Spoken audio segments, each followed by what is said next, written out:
আমি অনন্যা, আমি এই দুনিয়ার সেরা সুন্দরী, তাই তো দুনিয়ার সব থেকে সুন্দর ছেলেকে আমি বিয়ে করব।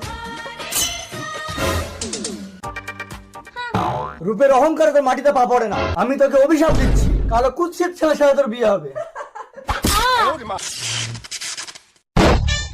কিছু মনে পড়েছে?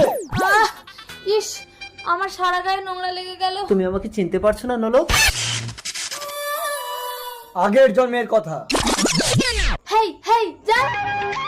রাজকুমার, রাজকুমার, নলক, আমার পেটে তোমার সন্তান, এবার আমাকে বিয়ে করো রাজকুমার। আহ, আহ, আহ। রাজকুমার, রাজকুমার একটা গরিব মেয়ের সাথে মিলন করে তাকে মেরে দিলে। আমি একটা রাজকুমার হয়ে ভিখারিনীকে বিয়ে করব? তুই যে রাজকুমারটাই আমাকে মারলি, আমি তোকে অভিশাপ দিচ্ছি, তুই একটা কালো কুৎসিত ভিখারি হবি। এ জন্মে তুমি আমাকে ক্ষমা করে বিয়ে করো নলক। ওকে মেনে নে, না হলে তোরা জন্মে জন্মে আমার অভিশাপ খণ্ডাতে পারবি না।